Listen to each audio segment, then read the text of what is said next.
All right, everybody, welcome to this video. This is an instructional video based on my set of instructions. This is Duke on the Holybro X500 build. So this is the second semester. This is fall 2023 right now when I'm recording this video. The second semester we've been doing the build with the X500 frame and platform, and I rewrote the instructions recently because they're getting a little bit splintered and hard to follow as I'd modified them from the past. So this video is my intent to follow my own instructions through and walk you guys through how to set up the quadcopter as well as the physical build. So I'm going to go through the video all in one kind of piece, and then I'm going to break it into chapters on YouTube. That way you can jump around a little bit, but I will have various points throughout the video where I pause the recording, and then we'll jump back into it. So that way you can easily find where you're at, hopefully in the video. And I will be following my instructions. So as we go through steps and things like that, I have some notes in here, of course, but I'll be calling out the steps I'm performing so you can follow along with the written guide.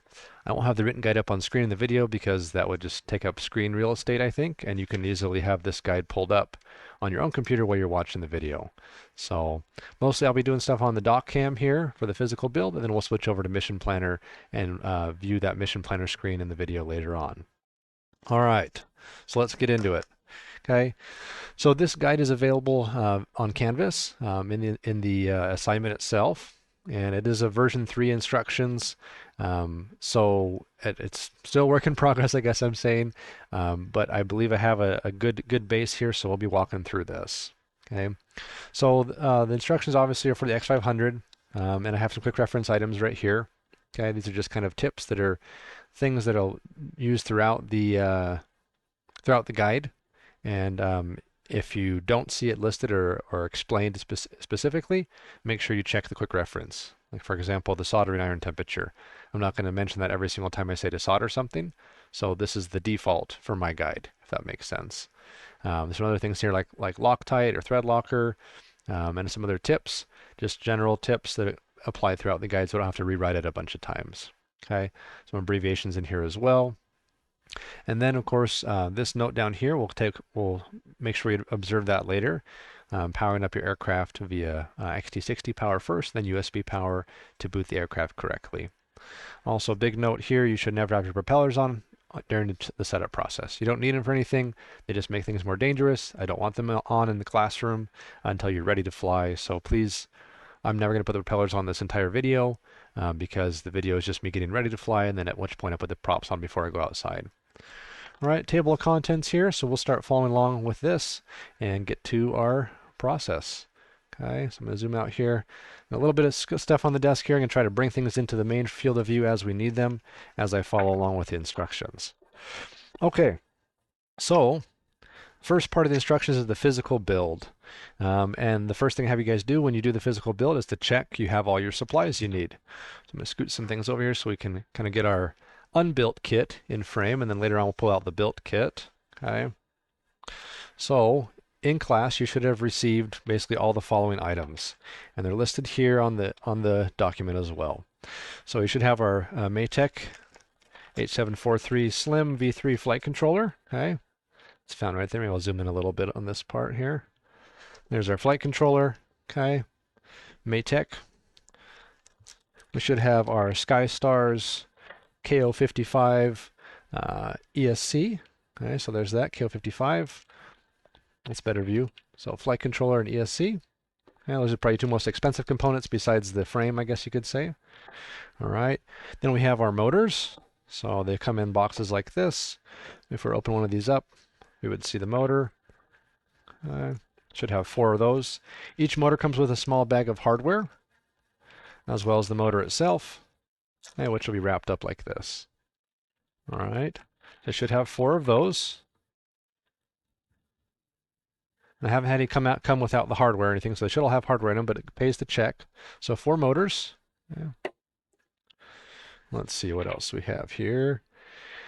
And then in my notes, I talk about the bag of having large flat washers and a prop nut and 4 more M3 5x5 screws. So let's pull that out and double check that real quick. So in one of our motor bags, we have a large flat washer here, a prop nut, here. And then we have 4 or more, in this case they gave us 5 it looks like, M3 by 5 screws. And you can grab a micrometer and measure those to make sure, but they should be M3 by 5s, or perhaps M3 by 4s. I got to double check the shipments and make sure of what they're shipping now compared to last semester, but the ideal would be M3 by 5s for these motors. So we'll make sure we have all those things in the baggie with each motor, and that should be good. Okay, on to the next one here. We need to have 2 HQ props of each direction. Okay, so if you look at the prop packaging, you can see one says multi-rotor pusher prop and one says multi-rotor prop. And if you look at the props, you would see that they are meant to spin different directions. A little bit hard to see on the camera with the cellophane wrap here, but these ones are meant to spin counterclockwise, and these are meant to spin clockwise. So you want one pair of each rotation. Perfect. Okay. We should have 12 bullet connectors of 2mm female bullet connectors. Now I don't have 12 of them here on the table, but you can, I'm sure, imagine having 12 of these. Okay, these are the female 2mm bullet connectors that we've practiced soldering in class and stuff. You should have 12 of these. One will be for each motor wire. Okay, I don't have 12 here, but again, 12 is noted in the instructions. Okay, you should have 12 23 centimeter long pieces of 18 gauge silicone stranded wire. Okay, so here I have some strands of wire. Let me get these on camera here. Okay, the way I've done it in the class in the past, I don't know if this will happen every semester or not, was I cut strands out that were 70 centimeters for you guys, and then I gave you 4 of them. Okay, so each strand would be cut into thirds. 70 divided by 3 is about 23. Okay, and you'd then have 12 strands of 18 gauge wire that are 23 centimeters long each. Okay, so there's some 18 gauge wire. All right, I'm going to put this bundle back together. We have a micro SD card. Okay, that should have been given to you. Looks really tiny. I zoomed out. Okay, micro SD card. It might be a different size than 8 gigabytes. It just depends on what I can find when I'm buying these. Doesn't matter too much for the quadcopter. Maybe you should have one of those. All right. Then you should have a little baggie of screws that are not inside your actual kit. Okay. And this baggie or assortment of hardware should contain 4 M3 by 25 screws, 4 M3 nuts, and 4 M3 nylock nuts. Okay. And I believe that covers everything. Okay. That's kind of individualized, if that makes sense. Of course, we also have the main Holybro X500 kit that comes in a box, okay, which is this guy here. Okay. All right, there's our X500 frame kit. I should say there's X500 on the side right there. It's hard to zoom on that, but we can try. There we go, X500 V2 frame kit. Okay. All right, so we should have everything gathered now, all of our pieces that have been passed out in class. So this is all part of your course fee. Okay, that's what your course fee is paying for. So if you have all those pieces, great. If you're missing something, let me know. Again, these are all passed out kind of piecemeal. All right. You should also have, as part of your textbook items, so not included in the course fee, but part of the textbook items, a transmitter and a receiver. Okay, that are the same protocol. In this case, it's Express ELRS, which is what I recommend, but you may have a different protocol if you have a FlySky or FRSky or something like that. Transmitter and receiver. Receiver is capable of doing SBUS or CRSF, and the transmitter works with the receiver. Okay. All right, we're on step number 5 now. Sorry, I need to make sure I keep calling those out so you can follow along. So step number 5 says verifying all items are present. We're going to open up the kit and remove a couple items to avoid confusion later on. Okay, so I'm going to open up this kit and we'll remove a few items that Holybro sends by default. Okay, for their version of the build that we don't use because we build it slightly differently. All right, so here's all the pieces, right, for the Holybro kit, and down the bottom they have an instructional sheet, or at least they should down here. I'm going to try not to disturb this too much starting off here so we don't get any pieces out of whack. Get the thing out there. There it is. Buried in the bottom a little bit. Okay. Here's your Holybro instruction guide. This is also found online, linked in the instructions. Okay. But this has a parts list here, okay, on the bottom with the physical parts other than screws, basically. And they don't have a parts list for the screws, unfortunately, on their guide. It's not listed anywhere that I've seen, but they do call out the screws they use as they go along, okay, in each step. Okay. Helpfully though, they have all of the screws kind of in one big pack here. Okay. So that's all the hardware as far as screws and nuts. Everything else should be represented here on this bottom section here. Okay, or at least most of the major pieces are. Can't say they have every single part listed, but most of the major pieces are listed on there. Okay. All right, so what we're going to do in step number 5, it says we need to remove some of the items from this kit in order to avoid confusion, because I'm giving you some other items to use in place of the items they ship, because we're doing a different flight controller, different electronics on our quadcopter than they assume that we're going to do when they sell you the kit. Okay, so step number 5 says remove the M3 by 14 power distribution board screws, the M3 black nylon spacer standoffs, and the M3 by 6 motor attachment screws. Okay, so we're going to put this aside for a minute. All of those screws are going to be in here somewhere, so let's pull some of these out. Okay. And Holybro does do a good job of labeling the bag, so you can easily tell what each thing is supposed to be most of the time. Okay, so we'll try to zoom in a little bit here. All right. Okay, so here we go. This bag here, let's double check. Yep. Okay. So if we look at this one right here that I'm holding, let's zoom a little bit more. We have an M3 by 14 panhead screw. Okay. We have a nylon standoff M3 by 5, and we have an M3 lock nut. You can basically take this whole bag and put it aside, as in we're not going to use it for our build. Okay. And that should take care of the power distribution board screws and the black nylon spacer standoffs. Okay. The other one thing we're not going to use is the M3 by 6 motor screws. Let's see where are those at. Here we go. Okay. Socket cap screw M3 by 6, 17 pieces. Those are the ones that Holybro intends for you to use with their motors, but our motors are different than theirs, so we're not going to use this bag either. So we'll put that one aside. Okay, again, so we have 2 small bags that we put aside out of the main hardware group. Okay, I'm going to pull these other ones back into the main bag now so we don't lose anything. These other screws are of course useful in general, just we're not going to use them in our kits, and they can cause some confusion because I essentially replaced some of these parts with that little baggie of screws I gave you, the M3 by 25 screws, separately. Okay, and the motors come with their own screws, so we don't need the Holybro motor screws. So we're kind of just swapping out the parts because we're doing a little bit different build. All right, I'm going to pause there recording wise for a second. All right, we're back and we're on step 6 in the instruction guide. It says begin the Holybro X500 instructions page linked in the instructions, as well as this physical paper, right? You're just going to start following these instructions, keeping in mind the following notes. There's three notes I give you. Okay, and step number 1 right here, I'll zoom in a little bit. Okay. We're going to be attaching the motors to the plates, not with the M3 by 6 screws they show here, but with the M3 by 5 screws that come with our motor. Okay, so let me just kind of point this out a little bit here. So in the guide, they have these screws here at the bottom. Let's see if we can zoom in a little bit more maybe. Okay, it says motor base here, and you're attaching the motor with this screw, and it says M3 by 6, 4 pieces, and it shows that screw. Okay. We're not using M3 by 6s, we're using the M3 by 5s that come with our motors. Okay, so that's one difference from the Holybro instructions. Everything else in step number 1 is as it's explained here. Okay, just a different size of screw for our motors compared to their motors.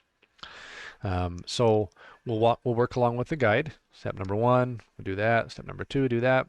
Step number 3 is the next kind of note here.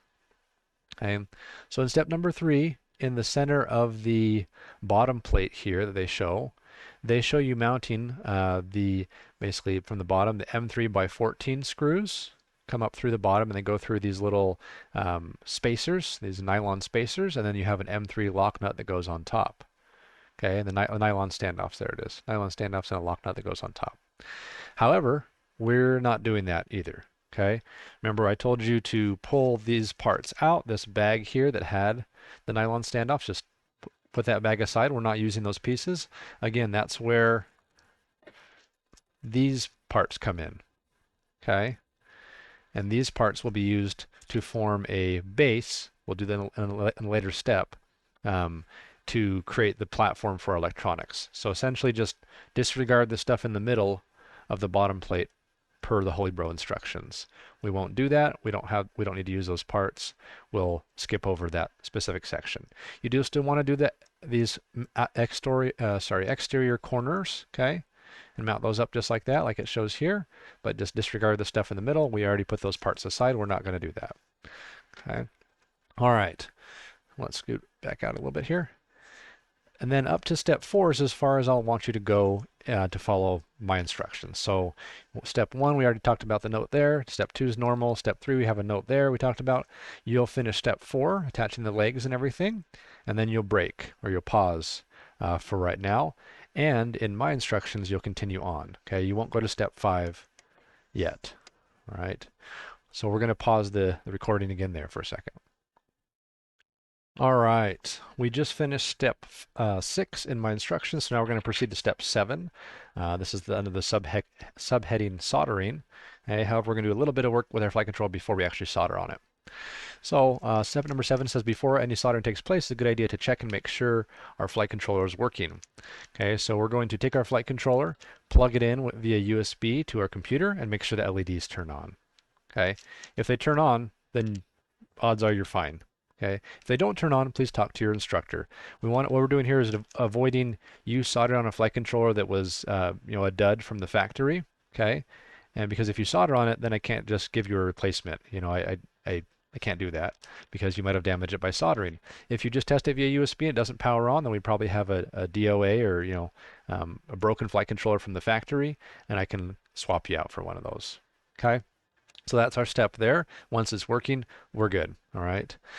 Step number 8 talks about flashing the flight controller. Okay, I'm not actually going to flash this flight controller because it will be used by someone in the future. Okay, but step number 8 goes through the instructions on that. We can, however, show you where the DFU button is. Okay. And kind of walk through the process up until the point where we would flash it, I guess, if that makes sense. Okay. So I'm going to pull the flight controller out here. Oops. It's wrapped up in this little baggie. Okay. Get this open. All right, so once you have the flight controller out and plugged in your computer, we'll take a look at those LEDs in just a second.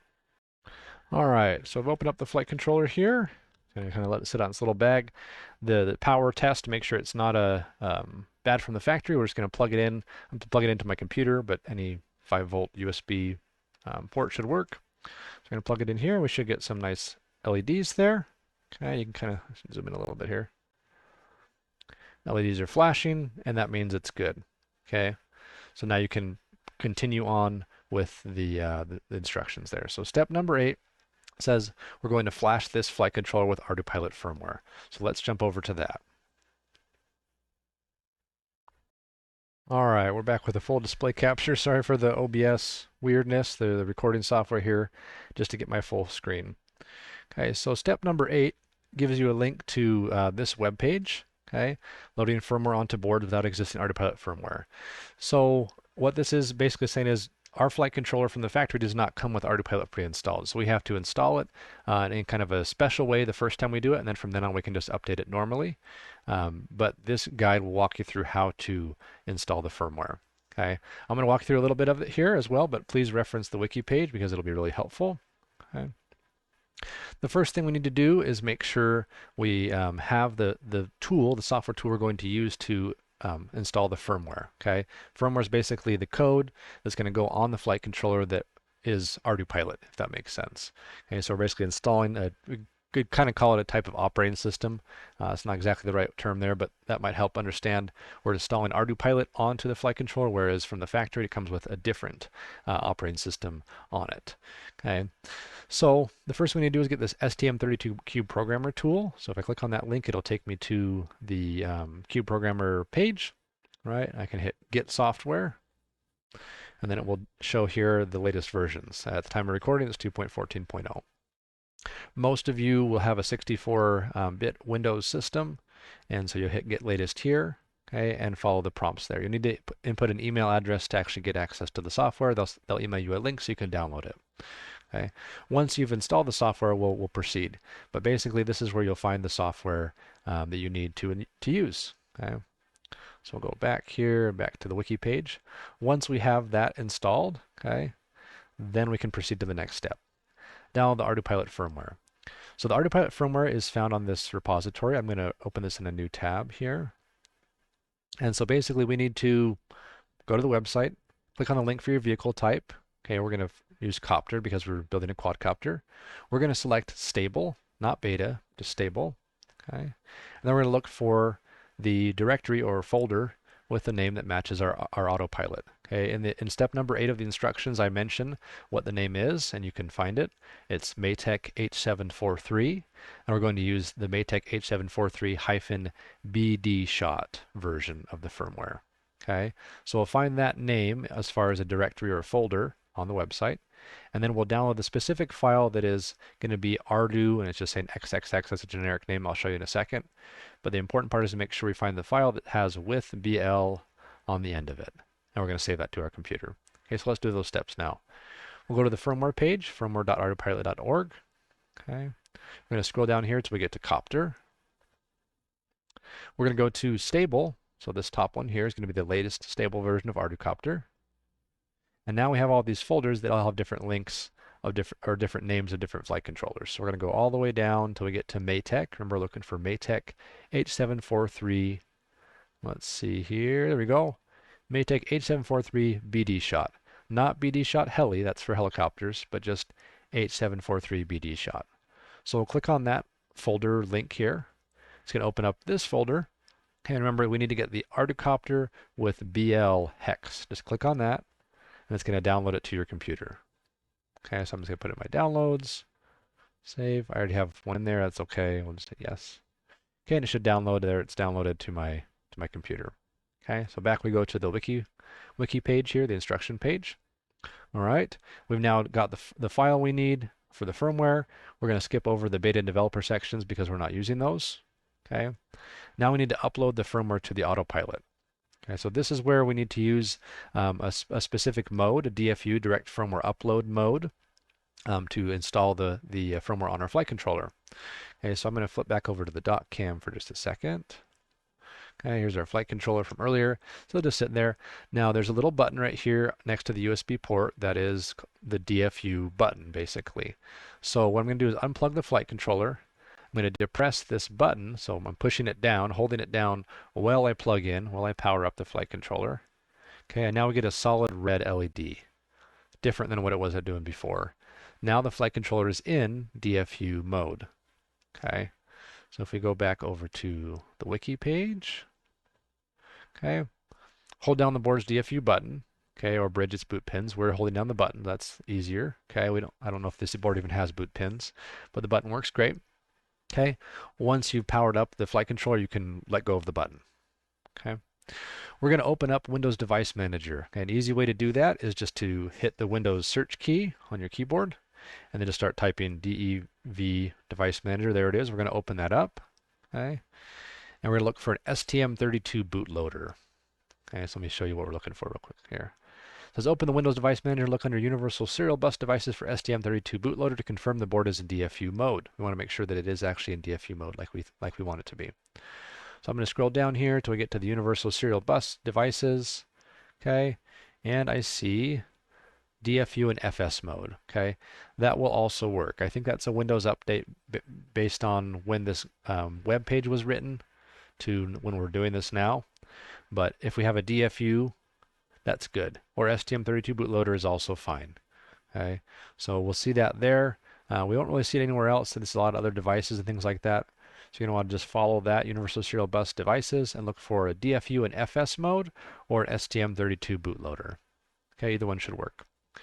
Okay, good. Now we're going to open up the STM32Cube Programmer tool. So we'll go ahead and open that up. Okay.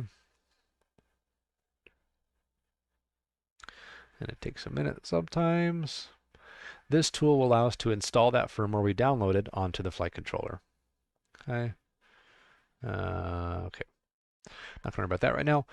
What we're going to do is go over on the right hand side, and you'll see all of this in the guide. It has arrows to point out where you're going to do different things. So we're basically going to follow these steps. Okay. We're going to select USB up here with the blue drop down. So USB is selected. We're going to select whatever USB is available. Typically there'll just be one because only one device is in DFU mode right now. If you don't see anything there, you can hit refresh and try to find it. Then you're going to hit connect. Okay. And it's going to read all this, looks like gobbledygook, right? But it's actually all of the files on the flight controller right now. Okay. I think this is hexadecimal. I'm not super great with code stuff, unfortunately. But here's what's on the flight controller right now, so that's fine. We're going to use that file we downloaded from the firmware page earlier, from this page here, and we're going to install it on the flight controller. To do that, you're going to hit Open File up here. Okay. We're going to find that file, Ardupilot with BL hex. Okay. We're going to hit Open. Okay. And then you see a different set of data. So here's what's currently on the device, and here's what we just opened in this STM32Cube programmer software. At this point, you would hit Download. Okay. That will flash the firmware to the flight controller. I'm not going to do that because this board is not mine to use. It'll be used for something else later. I'll let that person do that. Okay, but once you hit download, you get a green progress bar along here. It'll take a few minutes, and it'll eventually finish up and say complete. At that point, once it's complete, you can then disconnect from STM32Cube programmer. Okay, so we'll disconnect here, and then you can unplug the flight controller. Okay, that is basically step 8 in my instructions. So down here, it walks you through that. Hit download, and then we reboot the board and connect with our favorite ground station. That's our next step. Okay, is to make sure that this actually worked, and now our flight controller can connect to Mission Planner. Okay, is what we're using, and make sure that we move it around, the artificial horizon works, and that kind of thing. All right, so we're going to do that next. Let me flip back over here. Okay, we're going to pause for a second. All right, at this point, I'm switching over to my copter that's already built, and so I'm just going to plug that flight controller into the computer. You would do the same with your flight control that's not installed in the aircraft yet. Just so you're understanding what's going on here. Move this off screen a little bit, see if my USB cable reaches far enough. Not quite. All right. So we're going to plug in our flight controller. This is on step 9 of my instructional guide. We'll plug in the flight controller to the computer. I'll open Mission Planner. Okay. So the LEDs again on the flight controller should be booting up normally, and you'll hear some Windows sounds, da da da da da da da, that kind of thing. Oh, it wasn't recording. Oh. Sorry. Let me go back and do that real quick. Sorry, everybody. Okay. So starting with step 9, after we've flashed the flight controller, we're going to open Mission Planner. Okay, and we're going to go through the connection process. So step 10 says in the upper right hand corner, look for 2 drop-down menus right up here. Okay. One should say COM something, or it might say auto. That will have a number. Okay, probably 115-200, but it might be a different number. With this drop-down, you're going to click that one, and you're going to select the one that has a COM and a number, and it says Ardupilot, and it says MAVLink. Okay, don't do the SLCAN. We're going to do MAVLink. Okay. And then step, let's see, 12 tells us to make sure we selected 115-200 right here. Okay, once we have our COM with Ardupilot and MAVLink selected and our speed here, our baud rate to 115-200, we're going to hit the connect button here in step number 12. Okay. All right. We get some progress bars. You might get a pop-up talking about firmware. That's okay for now. Make sure this is actually recording this time. Okay, good. And then we're going to go ahead, and at this point we can move our flight controller around physically, just tip it to side or something like that. And you should see this artificial horizon area up here move around as well. If it does, and we're connected, then you're good. Flashing your flight controller was successful. You now have Ardupilot installed on your flight controller. Okay. And that is basically step 13 of the instructional guide, is moving the flight controller around to see if things move around on this artificial horizon. All right, we're going to pause right here. All right, now we're going to start on step 14 of the instructional guide. This is where we're going to start some of the actual soldering. And so step 14 says to gather the following parts, basically making sure you have everything you need. Okay, your radio receiver. Get some of this stuff out of the way a little bit so it's not crowding the view. Our flight controller, our ESC, our wire, 18 gauge wire. Now this is just a little bit. Of course, you'd have the 12 pieces of 23 centimeter long wire. Okay. You will have some wire for your receiver. Now I have some already attached to this receiver. You may want longer wire, depending on where you're going to mount your receiver. I would recommend mounting your receiver somewhere on one of the arms of the copter. Okay, so it's going to have wires coming from the center of the copter inside this, obviously, all the way out to one of the arms. So maybe about 8 inches or so, I think is what I suggest there, depending on how you want to mount it. Again, typically you'll zip tie the receiver to the bottom of one of these arms. So you just want the length that you would like to have it go from the center where the flight controller is going to be at, out to the end of one of the arms, or out to this little platform thing. Whatever you decide, you can ask me if you have any questions about that, and I'll give you some guidance there. Okay, but here's my receiver wire for this example. Okay. Then we need 12 bullet connectors. Okay, so I just have a couple here, but again, you want 12 per the instructions. Okay. And then we want some heat shrink. We haven't talked about that yet. This semester I happened to cut up some pieces to get ready for the class. It may be on a spool, it may be pre-cut pieces, depends on how much time I have that semester sometimes. Okay. But here's some heat shrink to place over those bullet connectors. You want 12 pieces of roughly that size as well. Okay, so once you have all your supplies, we got a receiver, flight controller, ESC, 18 gauge wire, receiver wire, bullet connectors, and heat shrink, then you should be ready to begin the soldering process. All right, we are in step 15 of my instructional guide now, and it says the following processes can be done in essentially any order but should all be done before moving on to the next major step, the flight controller to ESC wiring harness. So in this step 15, basically we're going to cover all the different soldering you're going to do with your electronics, and this is, like I said, can be done in really any order. There's not a specific order in this step, but I have about 4 or 5 different parts of this step that you need to do. Okay, we'll just go through them in the order I've written them down in the instructional guide, but again, you can do them in different orders if you would like.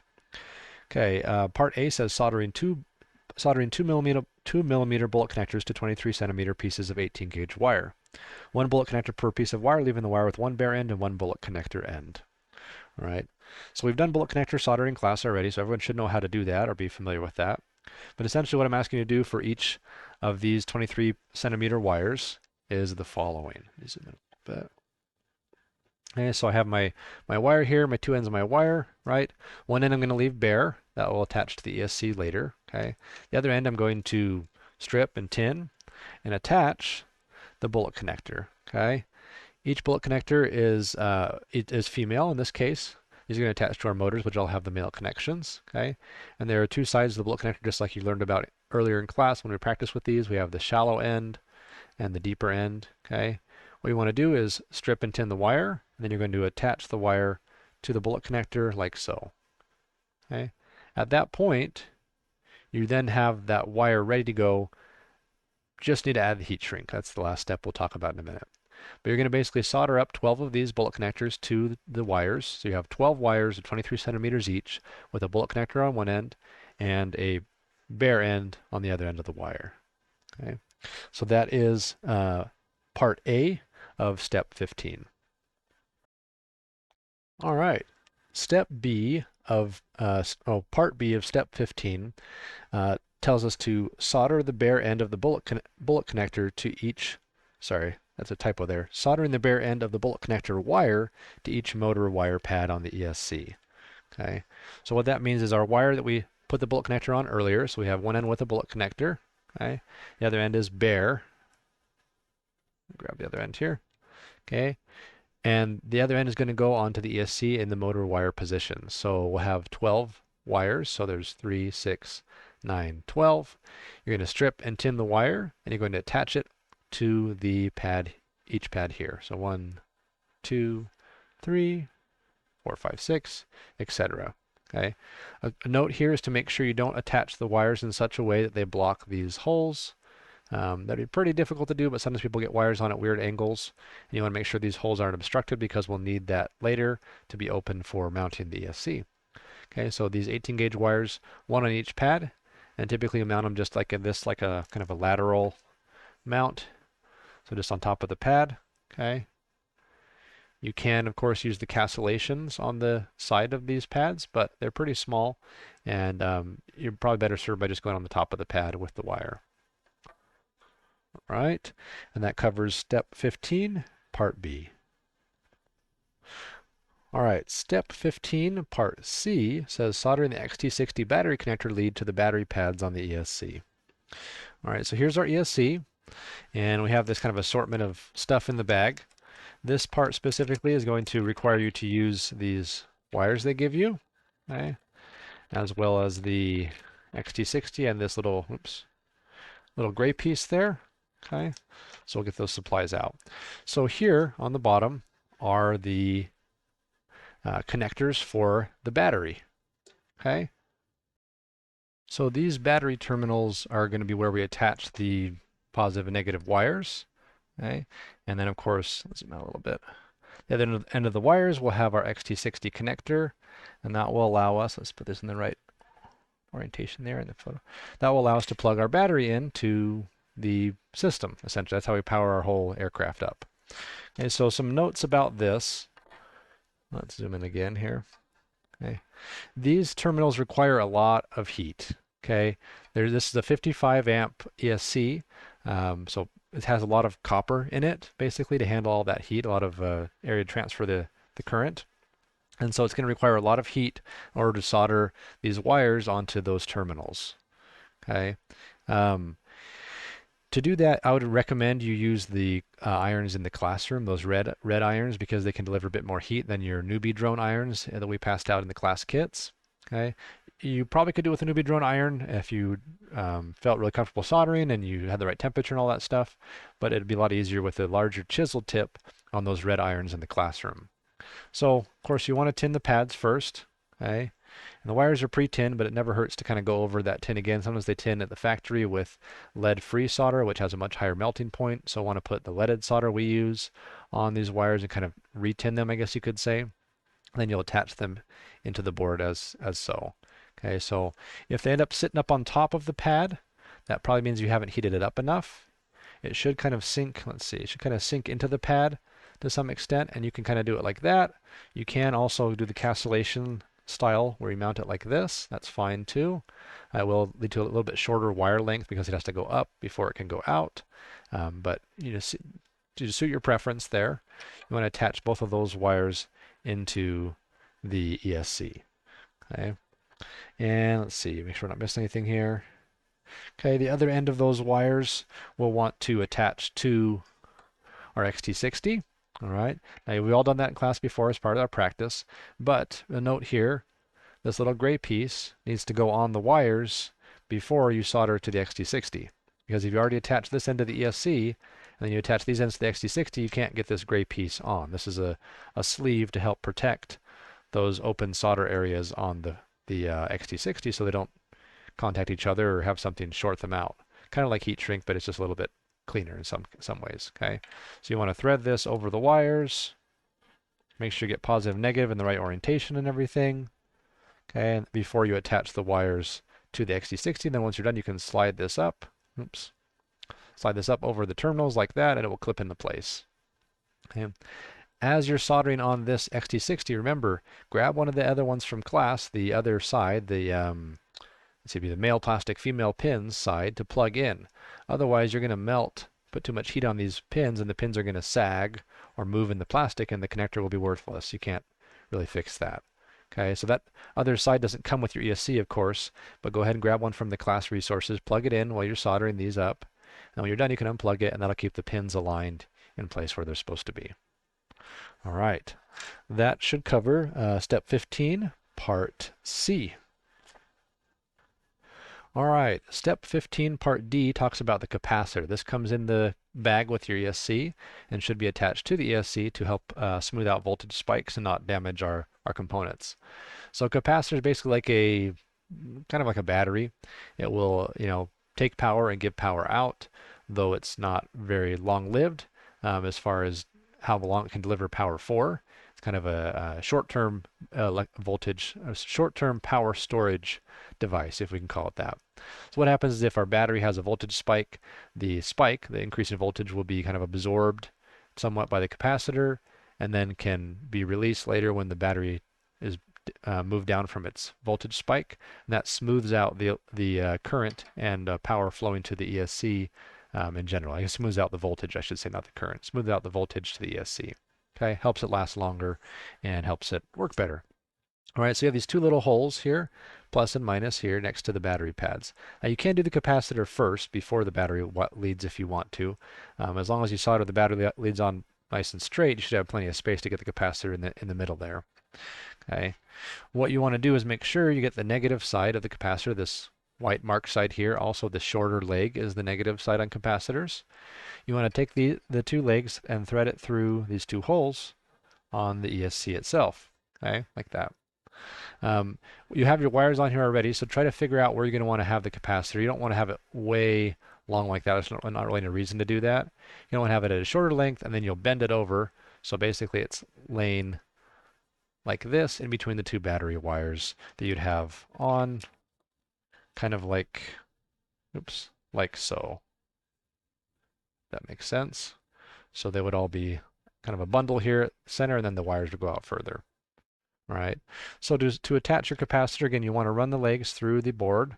Okay, I recommend bending the legs out a little bit to help it not move around in the board so much. Okay, so it doesn't fall out when you're trying to solder it.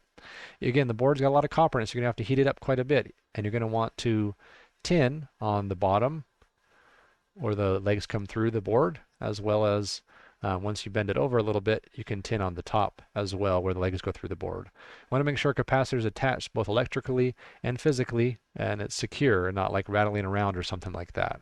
Okay, so probably the shorter the better as far as attachments, as long as you have enough slack to bend it over, okay, and have it work okay with your wires and everything. So something like that maybe would be appropriate. All right, maybe a little bit shorter would be better. Okay.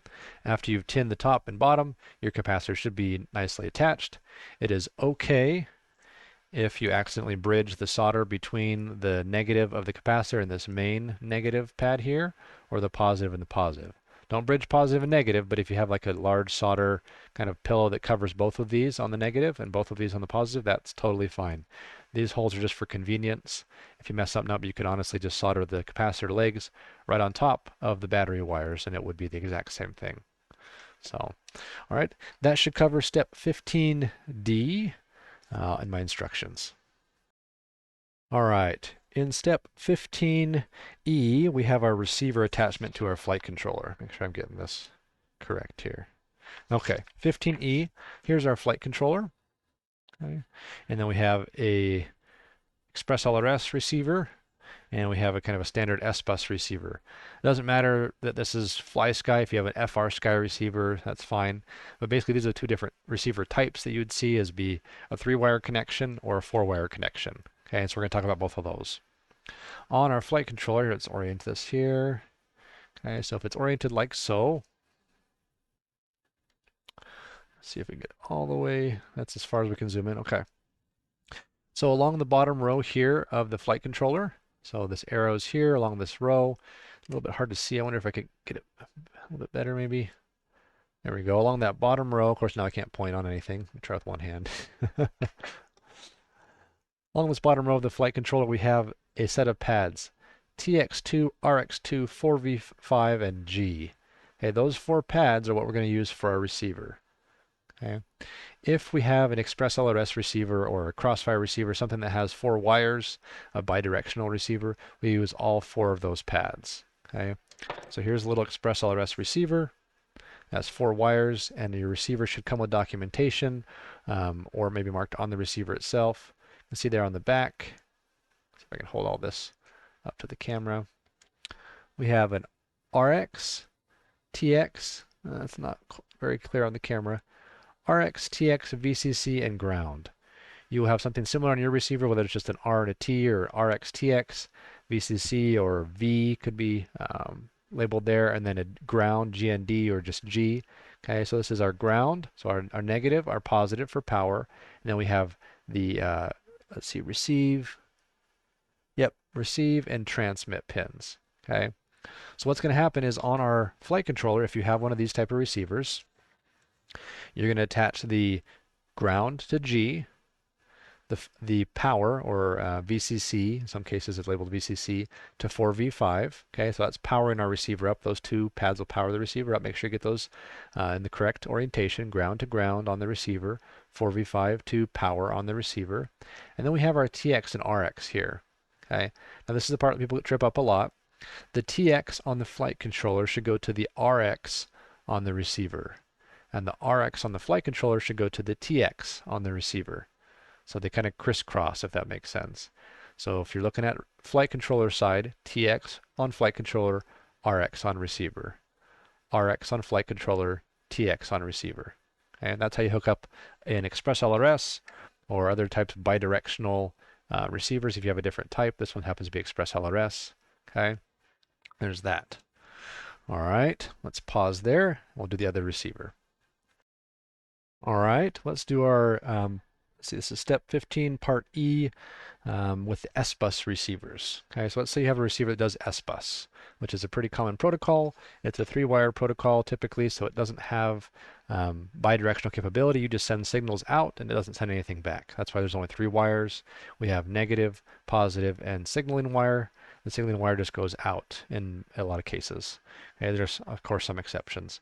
All right, so let's say we have a FlySky receiver, whether it's FlySky or FRSky or whatever. If it's doing SBUS, okay, we're going to wire it in the following way. We have 3 wires here, black, red, and white. Okay, and you need to look at your receiver for how to plug into the receiver side. But for the flight controller side, let me bring this up towards the camera again.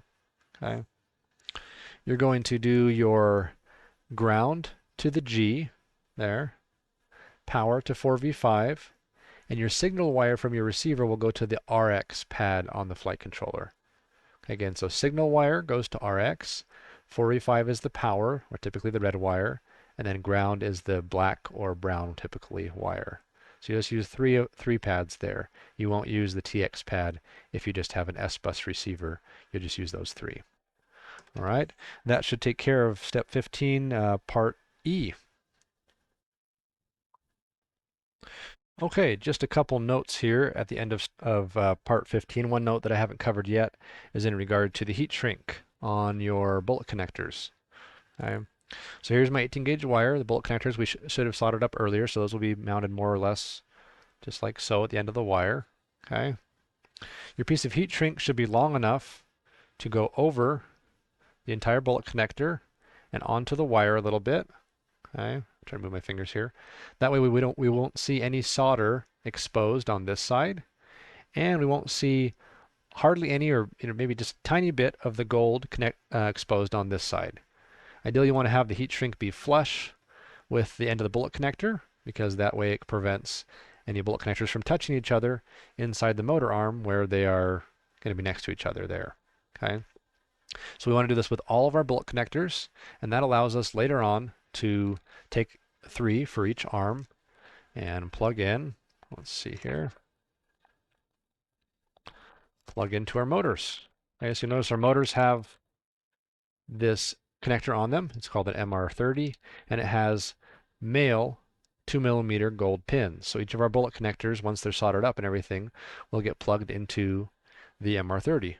1, 2, 3. Okay, and they need to be insulated with the heat shrink so that way they don't touch each other and cause the motor to have issues. All right, so the heat shrink is found in the classroom. I didn't include that in the kits, so you might have to grab some pieces yourself or cut some yourself depending on how the semester is gone and if I have it pre-cut for you or not. But you'll use a heat gun. You heat up the heat shrink, which you should have done in class already, or at least know how to do that already. Okay, and you'll shrink each of the heat shrinks on those wires. All right. That is finished with step 15. Okay, step 16 of the instructions talks about the flight controller to ESC wiring harness. So I have the 2 bags here, the flight controller bag and the ESC bag. Okay, and inside the ESC bag there are 2 wire harnesses. Let's see here. I'm going to dump this stuff out. You get all these little red squishy things, call them gummies sometimes. You have two different harnesses, as well as these extra plugs. I'll put the gummies back in here for now. Okay. And in our flight controller bag, we also have a similar harness. Pull that out. Inside this little bag, which is inside your flight controller bag. Okay. And that one is this one here. Okay. There's another set of wires in your flight controller bag that just has 4 wires per plug. We won't use those for anything this semester, but you should save them because they're helpful for other things later on, in later classes perhaps, or just on your own. Okay, so we'll put that to the side for now. So, let's see, a little bit too close. We also, I'm sorry, I forgot to mention, we also have one other plastic piece that comes in our flight controller bag, another connector, and that's unpopulated, as they say, nothing's plugged into it there. Okay. So basically, these harnesses are all to allow you to plug your flight controller into your ESC. Let's look at our ESC here for a second. Okay. And our flight controller, we need some way of getting the flight controller to be able to talk to the ESC to tell the motors what to do. So on the side that has more plugs of your flight controller, you can call it the bottom, I guess, if you want, there's a couple plugs outlets right here, and one of them is a kind of shorter and wider type. That is going to be the connection from our flight controller to our ESC. Okay. In the documentation that I've written, I have a link to the website for the flight controller, and you'll see a pinout diagram there. Okay, I'll pull that up on screen in just a second. But basically, we need to make sure we get the wires in the right order as they go from the flight controller to the ESC. The ESC's plug is on the bottom here. Okay. And so creating a harness from the flight controller to ESC is important to make sure they can communicate and the drone will actually work. Now, I'm going to recommend that you pin the harness yourself so you have 2 plugs. However, in the instructions, I also give you the option of directly soldering. Okay. So if you wanted to, you could just take this, plug it in, and make sure the wires are in the correct spots. I think it would be like this actually, the correct spots. You could then cut all these pins off, okay, and solder them to the correct spots, which are going to be right along here, okay. These little teeny solder pads. If you're comfortable with that, that's fine. You can totally do that. But if not, and you want to repin the harness, this is how you would do that. Okay, so we're kind of doing step 16 and 17. We've got all the harnesses out, okay? And then inside of 18, we talk about actually pinning the harnesses, and I say you can pin the harnesses or you can solder them, and that's what we're covering in this video segment here. So let's pause. I'll pull up the web page. All right, so here I pulled up the Maytech web page for our flight controller, which is again linked in my instructions. And if we scroll down here and click on the wiring section, okay, we will see basically what's called the pinout between the flight controller and an ESC. Okay, so our ESC has the pins labeled on it, so printed on the top and the bottom of the board actually. It tells you which order the pins go in, you know, power, then ground, then current, then S1, 2, 3, 4. Okay, so it'll show you on the ESC, we'll look at that in a second, where they're at on the ESC. And then this part is helpful for the flight controller to make sure you have the wires going to the correct part of the flight controller. Okay, so there's the web page. I'll let you reference that from now on. I'm going to go back to the .cam here. And it's hard to see, my camera can't quite zoom in quite far enough to really see it very well. Let's see if we can get it up. There we go. Okay, so along here on the top of this part of the flight controller, there are some very small numbers and letters. Okay, now on the bottom of the ESC, we have them kind of labeled around the end. So there's 4 on this side right here, 4 on this side right here, or there's all 8 of them along the back here of the connector. So that should give you a hint which pins go which spots, or if you're going to solder, it'll tell you which wires will go to which solder pad. Okay. So what we want to make sure we do is have this plugged in correctly, which I believe is this orientation here. Okay. When you're plugging these in, you want to make sure you don't plug it upside down. You can see on the connector here, the pins are towards the top of the screen right now. Okay. And if you look at the receptacle, the pins are towards the left-hand side of the screen right now. So I'm going to plug that in so that the pins would line up, right? We'll say top of the screen. That's where they should go. So it'll plug in like this. Okay. That side's already done. Don't force the wires. Just use your fingers on the edge of the plug to try to get that plug in and see if you can kind of just get that to go in nicely. You want to be gentle. The wires are really small. Okay. So it's hard to get it to work sometimes, but just try to be, oops, sorry, I'm off camera. Try to get it to seat down. That's properly seated there, so that should be good. Okay. And so now we have the ability to take one of these other plastic connectors. You can take the one that came with the flight controller, okay? Or you can take these other ones. They should all be the same. These ones came with the ESC. They look like they're all the same, okay? And you're then going to insert these pins in the correct order, so when it plugs in to the ESC, they're in order. That makes sense. So again, you can look at the connector. The pins are towards the top of the screen, okay? Pins are toward the top of the screen now. Okay, so the plug would plug into the board like this, okay? So now we can start to go, okay, I'm going to need to put let's look at this here. Ground is going to be here, so my black wire would go into this harness first. Okay, so I'd have that first. The next one is battery, so I'd have battery, okay? Then we have S1, 2, 3, 4, so those are our white wires, so we'll go 1, 2, 3, 4, pin those in place. At the end we have our NC, which is not used, okay? That's actually going to be the blue wire. We don't use that. And then our last wire is yellow for current. Okay, if you look at the diagram on the web page, you'll see a lot of that in there. Our ESC does not have that does not use the blue wire in this harness. So let's pull up the diagram one more time. Sorry. If we go look at the diagram, we see that, let's zoom in a little bit here. That's as much as I can zoom in. In this area, the yellow is hard to see, but the blue is hard to see a little bit, but RX8 on the flight controller does not actually go to the ESC. And that's exactly the same in our case. You can leave the blue wire installed and put it into the NC spot on your ESC if you want to, but it's not going to do anything either way, so it doesn't really matter. You can remove it from the harness. You can pin it in anyways and just have it be there if you don't want to take it out. Either way is fine, okay? But let's go back here. The gist of it is we need the wires to be in order from the flight controller side and be in the order on the ESC side. And you can't just go straight across because the orders change between. So we have to have some wires kind of cross over. Okay, and again, the blue wire is not used. So you can remove that from the harness if you'd like, or you can just leave it and plug it into the spot marked NC on the ESC. I don't know what NC actually stands for, but it's not used on the ESC. Okay, so you want to wire that appropriately, and I'm going to try to show you on camera how this works. It's very small and hard to see, but basically we'll try to let's grab a black wire for some contrast here.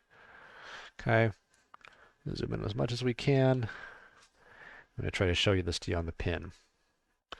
See how the macro on this camera works. Okay, so if we look at this pin, okay, there is a spot here facing towards the bottom of the screen. That spot sticking down is where the pin side is going to insert into this when you plug it in. Okay, that spot on the bottom is not what keeps the pin in the plastic connector. It's really hard to see, but on the side of the pin that's facing the top of the screen right now, there's a small barb or hook in the pin. You can kind of see it right there. I just can't point while I'm holding this very well. Right there on the top, you see that little teeny point.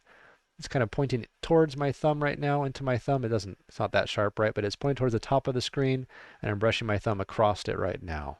Okay? That little barb is what holds this pin into one of these plastic connectors. Okay? Similar to the Futaba connectors we did in class, but of course much smaller. There are some plastic tabs, or plastic fingers you might say, along here. You're going to insert this pin in such a way that the barb that's on the top of the screen right now, right, face towards the top of the screen, hooks into the plastic tabs. Okay, it's a little bit tricky to insert. Try not to use too much force, just kind of slide it in there, and once you get that barb to engage on the plastic fingers, you'll be in good shape. Okay, you want to do that for, of course, all the wires that you're going to be using, and get them in the correct order into the plastic tab, so then you can plug it in, okay, to your ESC and have it work correctly. Right. If you happen to plug in something in the wrong way, or you need to switch it around, you just use an X-Acto knife or something small and flat, like a small flat-bladed screwdriver, to pry up on that little plastic finger very gently and remove the pin. Okay, and then install it wherever you need to install it. If you totally mess this up or totally mess these pins up, okay, don't worry. And we do have some, we'll call them spares, that came with the ESC. Okay, and so these can be used as well for this type of operation. They're just shorter than this one. Okay, the longer one I feel is a little bit better. It allows you to mount things different ways, but the shorter ones can work as well. And of course, you have multiple plastic pieces. You get 3 of those total. So if you mess up the little plastic fingers, then you have a spare replacement. All right, let's take a look here. We're on step 18 of the guide. And so that basically should explain step 18, whether you want to pin it, repin the harness, or whether you're like, I'm not doing that. I'm just going to cut these off and solder them directly to the ESC. That's also an option. Okay. And whatever you do there, come and double check it with me afterwards. Make sure we have everything in the right order and orientation and everything, because this is one of the really crucial parts of the build that we'll want to double check before we power it up. If you have something backwards, if you have power and ground backwards, basically you could damage your flight controller. All right, we'll pause there. All right, so we're now on step 19 under the physical assembly resumes subcategory. We've finished our electronics at this point in the build, so we're ready to start kind of physically attaching things to our copter. Okay, on our copter we have the bottom plate. Let me pull this out of the here. Here's our plates, right? Let me cut this open. And so up to this point in the build, now I don't have a build that's kind of like half assembled like this, so bear with me. But if you've been following the instructions so far, you would have a build that's built up till the bottom plate is on the legs, right? And that's where you'd be at as far as the physical construction. Okay. So we should have the bottom plate attached to the legs. We'll basically be at this step 4 here is where we left off. Okay. So we're going to rejoin that section. On the bottom plate, we're going to go ahead and grab that little bag of hardware that I provided to you. Let's see here. Okay. And step 19 has you grab this set of hardware, basically the 4 M3x35 screws, 4 M3 nuts, and 4 M3 lock nuts. Okay. And you're going to install these into your board in such a way you create a little platform, a little mount, called a stack mount with the 4 screws coming up in order to put our flight controller electronics on there. Okay, so what we're going to do is pull out the 4 M3x30 or M3x25 screws that are in here.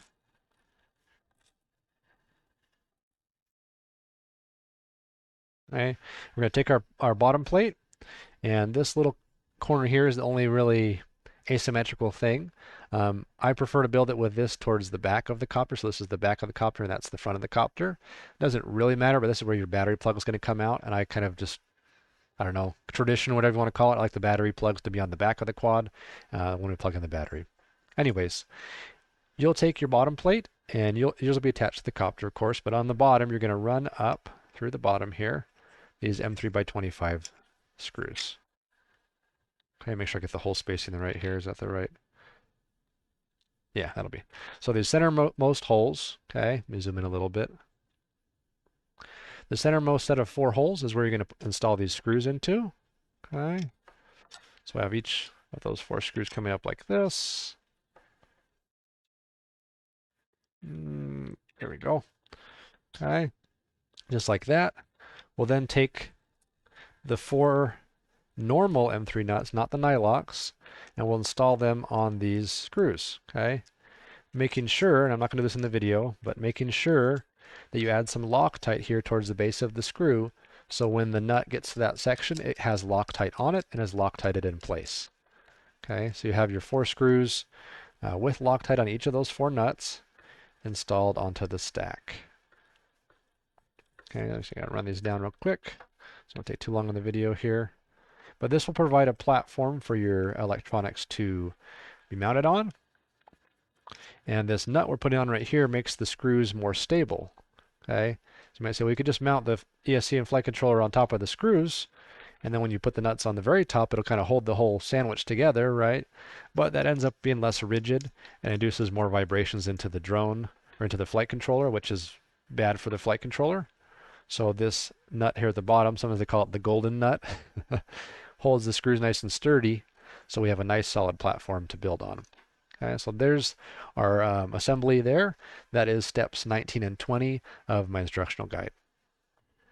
All right, step 21 of the instructional guide talks about installing these little gummies into our ESC and flight controller in preparation for installing them onto the copter. Okay.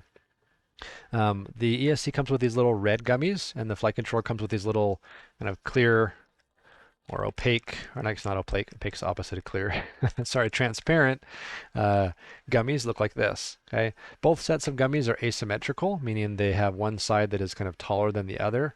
You can kind of see that on this one here. We have this side on the left that is a little bit taller than the other if you're comparing based on that little groove in the gummy. Okay. What you're going to want to do is install the gummies in such a way that on the ESC, the taller gummies, or the taller side of the gummy, goes on the top of the ESC. Okay, the label's at. On the flight controller, okay, the gummy is going to go in such a way that the taller portion of the gummy is on the bottom of the flight controller. Now, when I say bottom, that can be confusing. In the guide, I end up mounting the flight controller essentially upside down, so this would be the top, and this would be the bottom. But that's confusing to use that language, so I'm going to show you here which way to mount it. Okay. As we mount this here, we're going to take the gummy, and I recommend in the guide using something like a smaller hex head screwdriver, maybe the end of a pen that's not clicked out. You don't want to use anything super sharp, but something that can kind of push the gummy through these holes in the corner of the board. Okay. And so a better way to say this would be perhaps to have the tall side of the gummy on the side of the board that has that little arrow right there. Okay, so what to do to mount the gummies, I'll typically kind of try to work it into the flight controller corner hole there. And I use, like I said, something kind of dull but pointy, if that makes sense, to try to push that side of the gummy through the flight controller. And this probably would have been easier if I pushed the smaller side through. Actually, let's do that. Push the smaller side through that way. That'll be easier than pushing the bigger side through. Kind of work that through there. Okay. And once we get it through, it should kind of pop the rest of the way. And you can kind of pull it through a little bit with your fingers. There we go. Make sure it's nicely seated, kind of wiggle it around. And there it is installed in the correct orientation with the larger side of the gummy on the arrow side of the board. Okay. What's going to happen here is that we're going to mount these in a stack configuration. So these will be on top of each other. And having the larger sides facing each other gives us enough clearance on the board to make sure we don't have anything touching between the flight controller and the ESC. All right. And so it's a little bit skewed there because we put these on the same corner. There we go, just to kind of illustrate that point.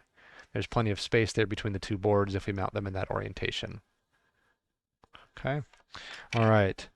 And the other part of this of step 21 here, after we mount these gummies on the boards appropriately, let me zoom out a little bit here.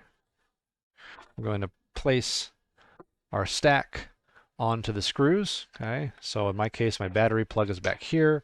My battery cables would be on my ESC already if I had been building this along with the guide. And install the ESC like so, and install the flight controller like so. Okay, and we then have our stack mounted on the board. Of course, all the gummies would be installed and everything would be there, so the space would be appropriate. Okay, so you'd also have your wiring harness that will go up and around here to the front of the board, and it would plug into the ESC. Okay, so that's another step we completed earlier. At this point, you'll take the 4 nylock nuts that were in the hardware that I gave you. Okay, and once everything's looking good, you're going to take the nylock nuts and install those down on top of the entire stack. Okay, it's often called the stack, just the stack of electronics. So each of those will go on each screw, of course. Okay, oops.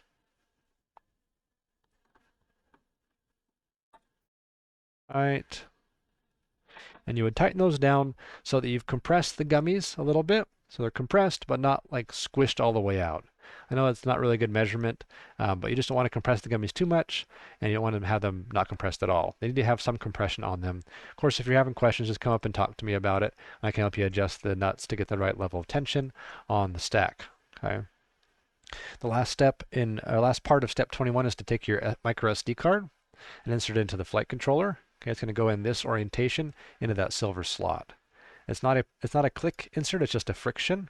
So you just kind of slide it in there and you'll feel it lock in place, and it ends up sitting just like that.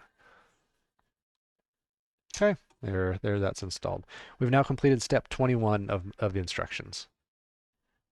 Okay, this last step is a little bit difficult to show you on camera because again, I don't have a partially assembled copter, but at this point we're in step 22 in the guide, and you've mounted your electronics, everything's installed there on the bottom plate of the copter, and so step 22 says you'll now want to attach all the electrical and physical connections to the copter. Okay, you can basically place the arms on the copter, but don't put the top plate on yet because I need to check it off for the first checkpoint. So what that means is basically on your copter, you'll have everything installed in terms of the arms. Zoom out a little bit more here.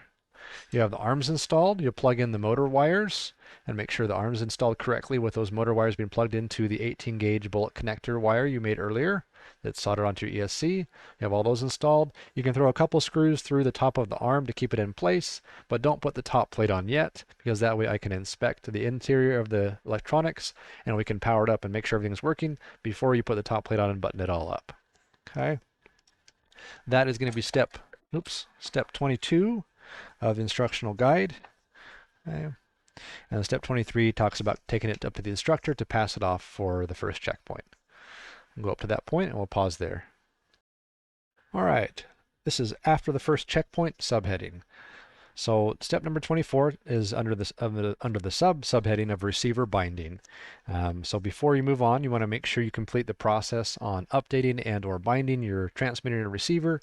I'll link some videos in this video description related to that process. I'm not going to cover that here. It also will vary depending on who's using what transmitter.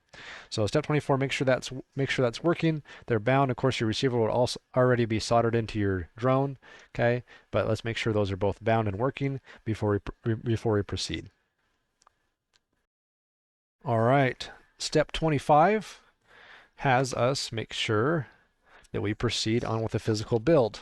Okay, that's going to mean you're going to go ahead and continue on where we left off. We left off at step 4 a long time ago.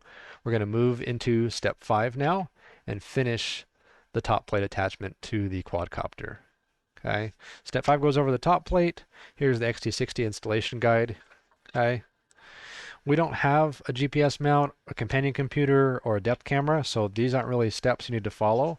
This is just extra stuff you can install. Okay.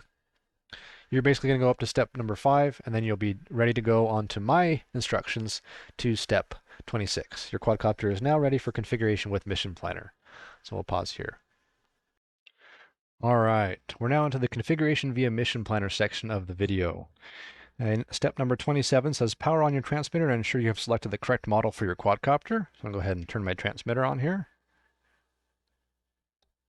Okay. I then have my model selected, Ardupilot multi-rotor. Okay, that's good there.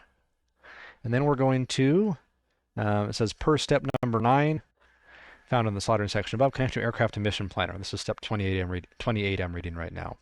Okay, remember we want to power up our aircraft with XT60 power first and then connect to USB. Okay, so I'm going to use a battery for that, but you can use your XT60 wall power adapter as well, no problem.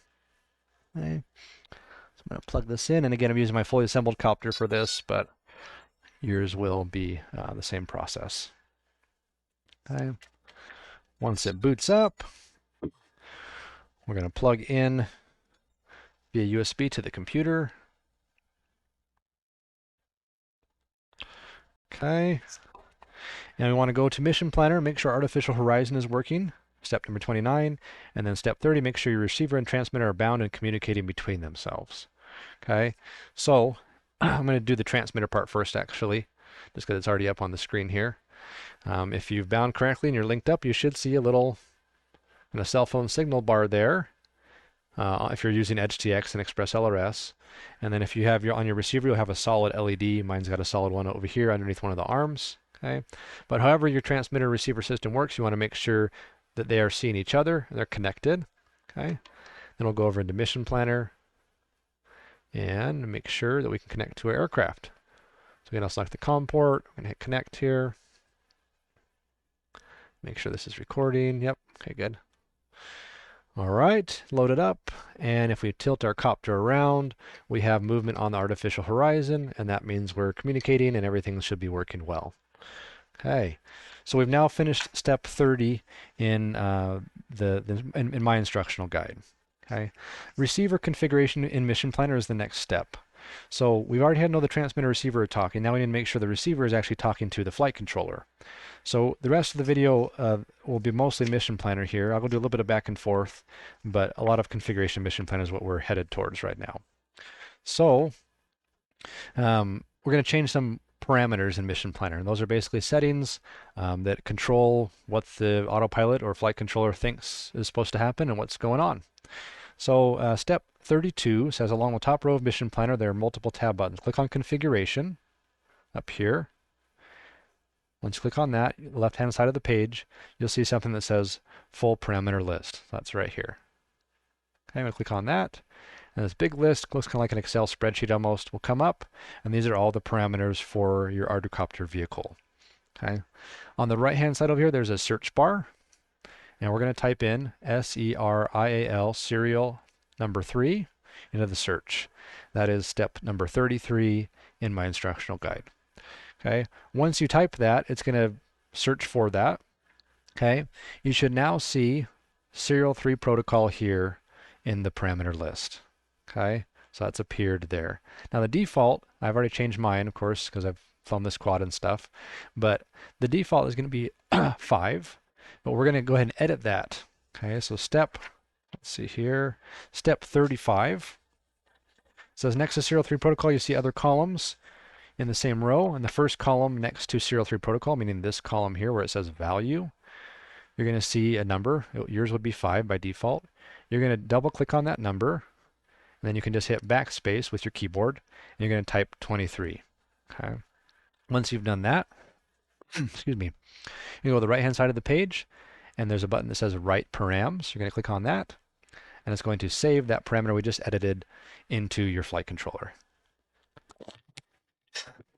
Excuse me, sorry. Okay, once you've done that, it says parameter successfully saved. Great, we're going to hit OK, and we're going to go to the next step. Let's see, now we're on step 38.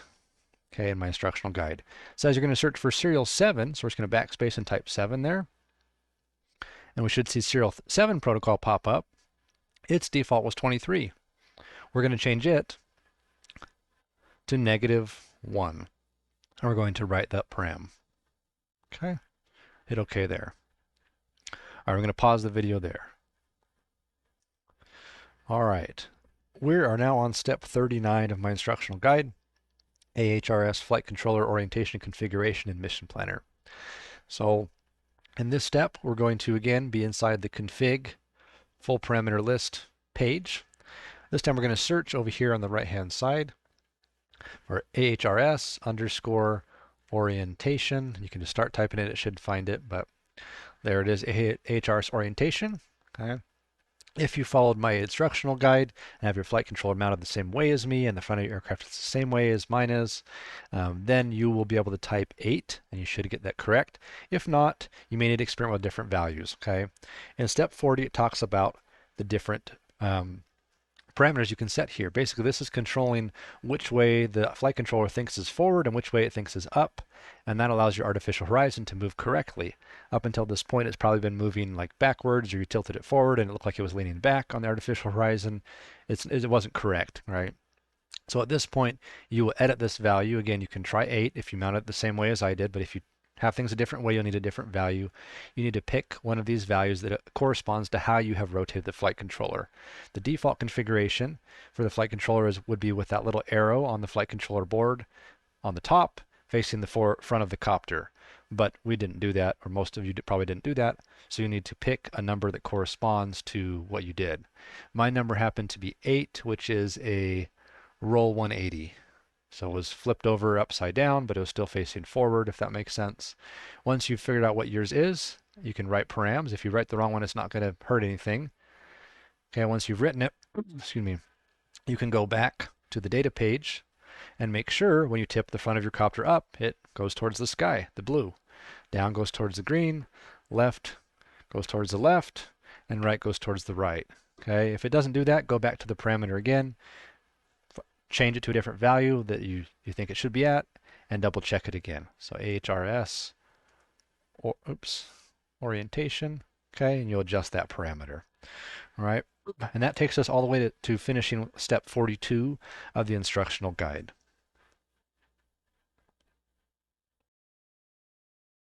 The next step is going to be under number 43 in my instructional guide. It's talking about disabling the compass. Okay, so our quadcopters don't have a compass on board in this class. We do add some later in a later class, which I have installed on my aircraft, but you will not have installed on your aircraft. Okay, but we're going to go again to the config full parameter list, and we're going to search compass underscore. Okay, and we should get a bunch of compass values. Let's actually go underscore enable like the instructions say. Okay, so this guide here in number 43, actually let's see, step 45, sorry, we're going to search compass enable, and we're going to look for compass enable, and then we'll look for compass use as well.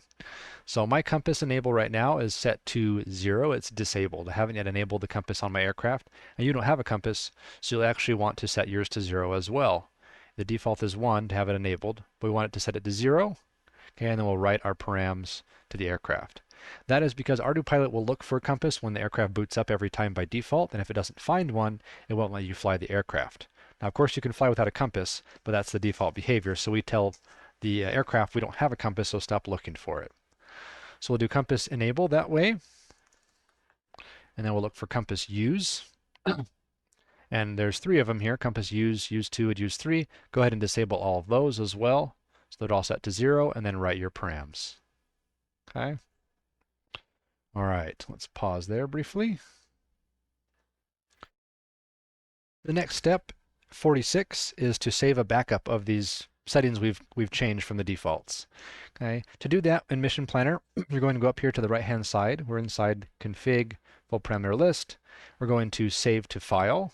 Okay, so if I click that button there, it's going to pop up a Windows, dialog, and it's saying what do you want to call it. So I'll just say Saved Params, whatever you want to call it, after compass disabled, however you want to label it. You're going to save that.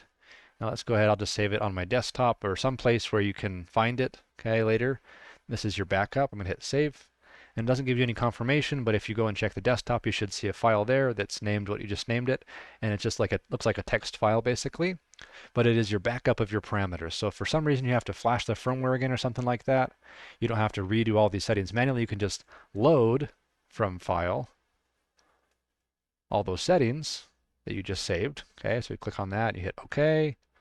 It's going to load them all in to this window here. Okay, and then you would just write all the parameters that you had changed all at once. So it's just a nice way of having a backup, and that is step 46 of the instructional guide. Okay, and 47 actually, 46 and 47. All right. Okay, now we're going to move into the kind of the default setup of our vehicle. And to do that, we're going to use the Setup tab here, up at the top of Mission Planner. And we're going to start with the mandatory, oh, sorry, my ESCs are beeping at me.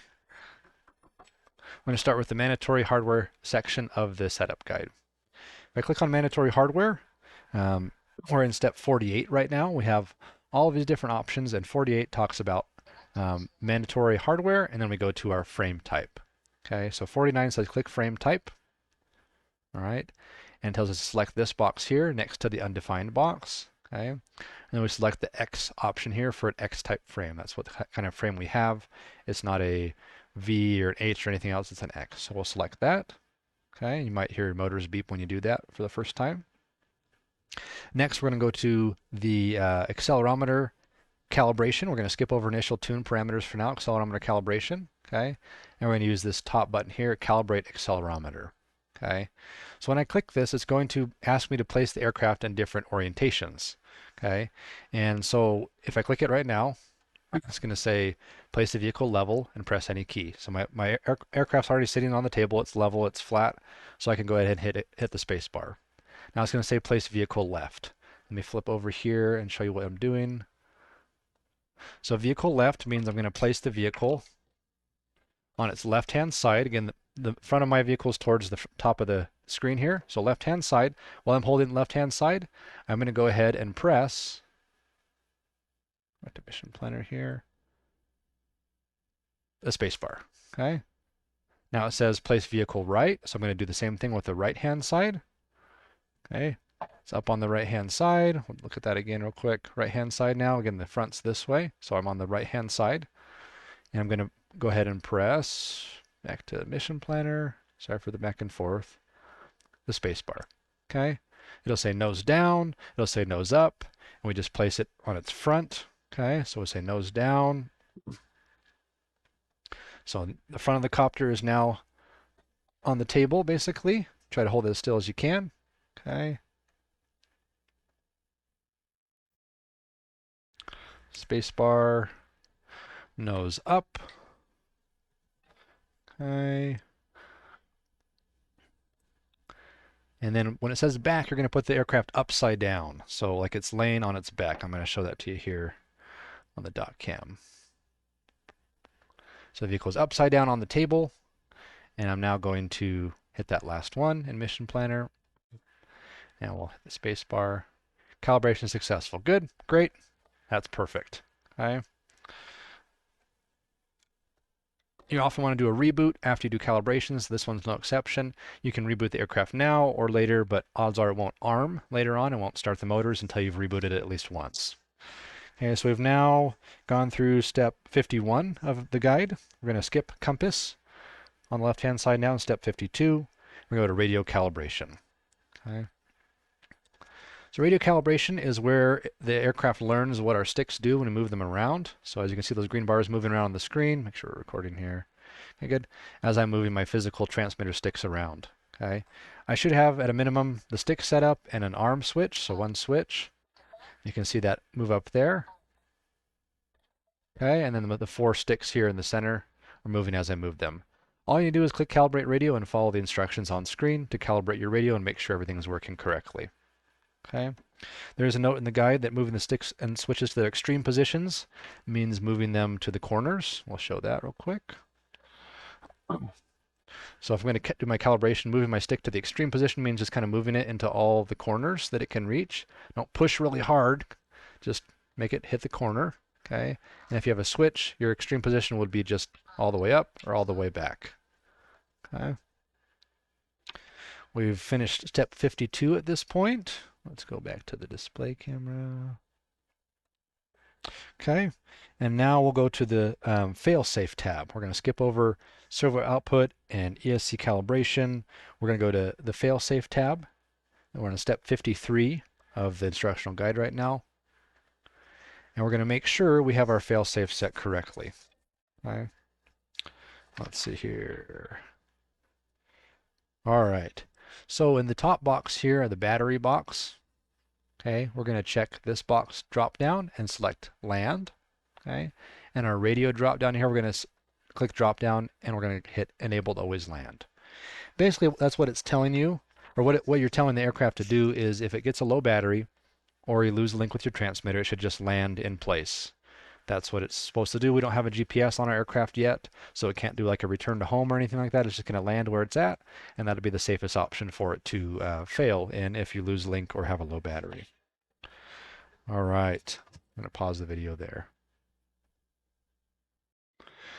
All right, in this next section, starting with step number 54, we are starting our motor and ESC configuration.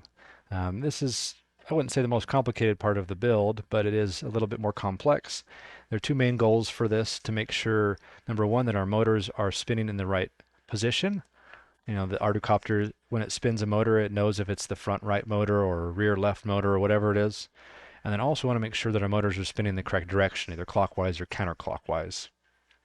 So step number 55 talks about how to do this. We're going to do a couple parameters first, and then we'll go ahead into actually spinning our motors. So I'm going to go to the config tab here, and we're going to search. Step number 56 tells us to search for mot underscore PWM. Oops. Sometimes the search is kind of slow. PWM type. Okay. And we're going to set that to 6 and write params.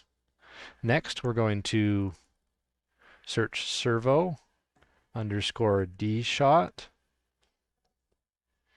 Okay, once that search is up, and we have servo D shot ESC, we're going to set that to 2. Okay, and we're going to write params. All right. And then lastly here, we're going to go to servo BLH auto, and we're going to change that to 1 and write params. Okay. What this is doing is setting up the flight controller to understand what kind of ESCs it's communicating with so it can send the right signals and right type of commands. Okay. At this point, we're at step 59 of the instructional guide. So we're going to do a full reboot of the quadcopter. It's always good to do that when you're working with the ESCs just because the settings can take effect on boot, not just automatically as soon as you change them. Sometimes you have to reboot it. Okay. And I'm also going to grab some tape and get that set up for step number 60. Okay, so in step 60, I have placed some tape on the aircraft itself. Sorry about that. On the motors. Okay, so there's little pieces of tape like this it talks about, so that when we spin the motors, it's easier to see which one's spinning and which direction it's going. And so I have that on all 4 motors there, just little tape flags on the motor itself. All right, let's go over to Mission Planner. Okay, step number 61 says we're going to click the Setup tab along the top of Mission Planner. So Setup here. Okay, and we're going to go to the, we're going to be going back and forth basically between the Servo Output tab under Mandatory Hardware. It always takes a second to load that one for some reason. There we go. And under Optional Hardware, we'll be using the Motor Test tab way down here. Okay, so those 2 tabs will go back and forth. This is to help configure that when the flight controller sends a command to spin a motor, we can make sure that it's spinning the motor it thinks it's spinning, if that makes sense. So at this point, you probably have in your Servo Output tab, maybe the order is 1, 2, 3, 4, and that's what your order says. Now mine looks different because I've already set this up, but yours may say 1, 2, 3, 4. If you go down to the motor test page, you have A, B, C, D. So you're like, how do these coordinate? Okay.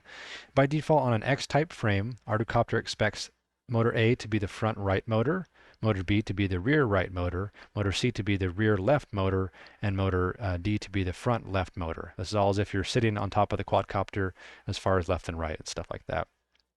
So ideally, if we hit test motor A, my front right motor would spin. Okay, now mine does, okay, because I've set it up already.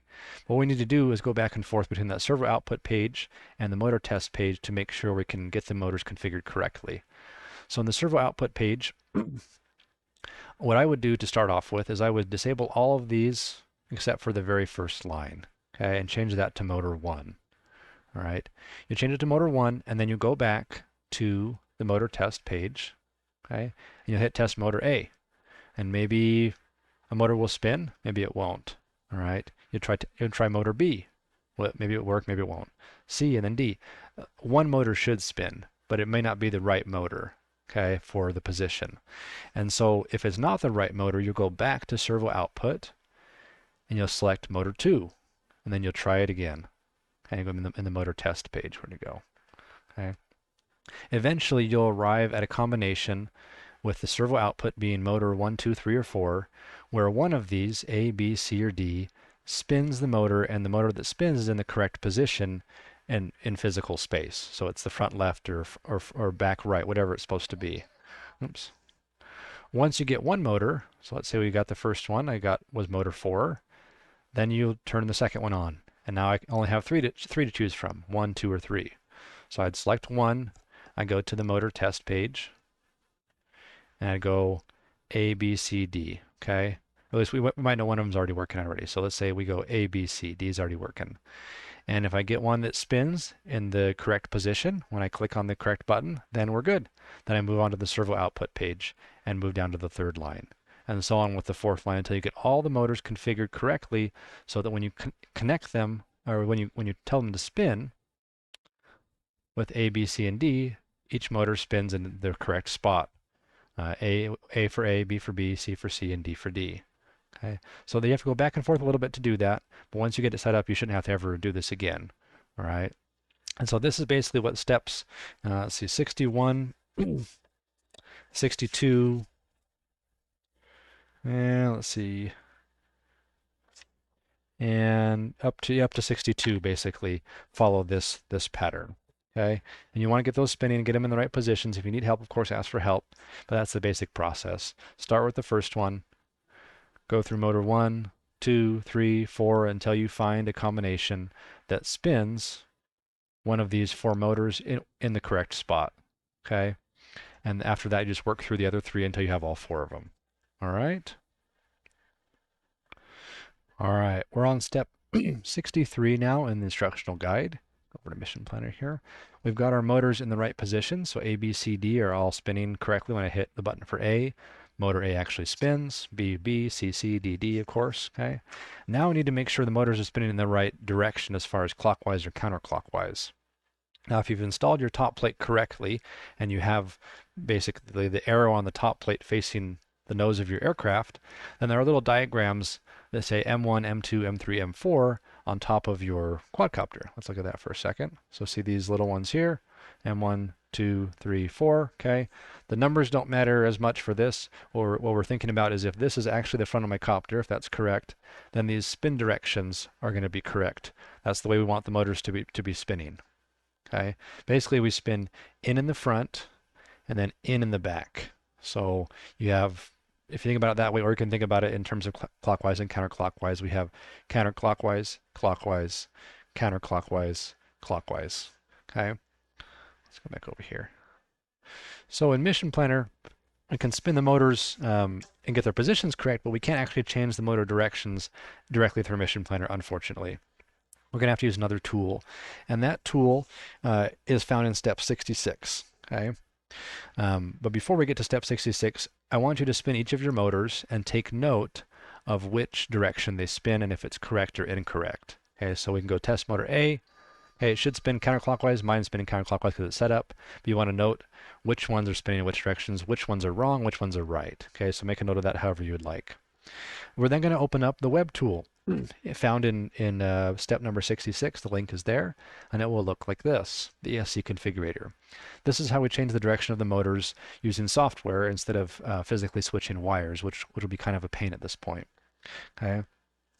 In this web tool, we will connect to the ESCs directly through the flight controller. Okay, and so it's what's called a pass-through, and that's why we set some of those parameters earlier, was to allow this web app to communicate directly with our ESCs and configure them directly. All right, so what we need to do in step 68 is go ahead and disconnect from Mission Planner here, but leave everything plugged in USB cable wise. Leave the USB cable plugged into the computer and everything. Okay, and we'll go to the web app. You need to use Chrome for something like this, some Chrome-based browser that can access USB ports. Firefox can't do it. Okay, but in step 68, it gives you the instructions there on unplugging, disconnecting from Mission Planner, but keeping things plugged in. Step 69, we get our web app pulled up, and we go over here to the right-hand side where it says select serial port. Okay. That should bring a pop-up on screen, and it has two Maytag H743 BD shot comms. You just need to use the same one you used before in Mission Planner. So in my case, it was 4. Then you hit connect here. Okay, and then we'll hit connect over here, the big green button as well. All right. And you should get, at this point, a page that looks like this. Okay. The page changed, so now we're in the new kind of environment here, and we're going to hit read settings down here at the bottom right. You hear ESCs kind of beep. And you'll get a couple ESCs. You might not get all 4 of them on the first try. Usually it takes a couple tries. I have ESC 3 and ESC 4 showing up here, but I need to get all 4 of them. So we're going to read the settings again. Okay, and there we go. We got ESC 1, ESC 2, ESC 3, and ESC 4. So all 4 of them are set up here, and they're all showing. Okay, let's pause there for a second. Once you have all 4 of your ESCs showing here, 1, 2, 3, 4, we're going to flash some firmware onto the ESCs. We're going to install some new code onto these ESCs. And that's done down here where it says flash all ESCs. Okay. Now your ESCs won't say BlueJ when you start. They'll say BLHES. We're going to flash them with BlueJ firmware. Okay, and yours will also be all normal. None of them will be reversed when you first start out. Okay, we'll go to flash all ESCs. You're going to select BlueJ. This is in part G of step, let's see, 69 in the instructions. We'll leave the ESC alone here, and then the version we'll select will be the latest version, 19.2 for all of you. Once you've selected that, your PWM frequency will be 24. Okay. You'll then hit flash, and you get some progress bars that happen on this page. I'm not going to flash mine right now. On each ESC, you'll see a progress bar go across the page underneath the ESC. 1, 2, 3, 4. That'll finish up. The ESCs might make some tones or things like that, but then you would see this BlueJ heading on each set of ESCs. Okay, and that's a good point to get to. Can I get the firmware flashed, and we'll pause there. Okay, now that our ESCs are all flashed with BlueJ, we can start to actually change the direction clockwise, counterclockwise that they are going to rotate and get that correct. Okay, you'll see in each box here we have a normal, reversed, forward reverse 3D mode, forward reverse 3D mode, reversed. We're only going to choose between normal and reversed for our ESCs. Okay, we don't need to have 3D mode. That's not for the type of flying we do with these usually. Okay, but basically this will change from clockwise to counterclockwise for each motor. Now, unfortunately, there's not a good way that I'm aware of to correlate ESC number 1 with like motor A, for example. So what you have to do here is you have to change a couple of them, or maybe just one at a time, from normal to reversed, say for example. You then hit Write Settings. Okay, that would save this reversed setting to that ESC. And you then go and disconnect up here to Mission Planner, disconnect from the web app and go into Mission Planner. Okay, and reconnect to Mission Planner. You might have to reboot your copter if it's not working, but if it's working, then that's great. You'll go and reconnect, and you go to the motor test page, and you'll spin your motors again and see if the one that you hoped changed direction actually changed direction. If not, you go back to the ESC configurator, connect again, and change a different motor to be reversed instead of normal. Okay, so you're going to go back and forth with that process to get your motor spinning the right direction. As far as clockwise or counterclockwise. As a bit of back and forth, again, you'll have to do this one time when you're setting things up, and you should never have to do it again. Okay, so work through that process, and again, if you're not getting a connection, make sure you're disconnecting from Mission Planner before you connect to the web app. Okay, and when you go from the web app to Mission Planner, you might have to do a full reboot on your copter. What that means is basically you unplug the USB, you unplug your XT60, you plug in your XT60 again, then plug back into USB and connect to Mission Planner. Oftentimes ESC settings have to be applied after a full power cycle to actually take effect. Okay, so let me know if you have any questions or get stuck on that portion of getting your motor set up. We're almost done. Okay, almost there. Work on that, and then we'll move on to step 70. All right, we're in the last section here, step 70, arming the vehicle. And so we're going to go over to Mission Planner here. I've got my ESCs configured correctly. My motors are spinning in the right spot, so spinning in the right direction. So now we need to double check and make sure we can arm our vehicle. And this is basically the final checkpoint, essentially before you will go and test fly it.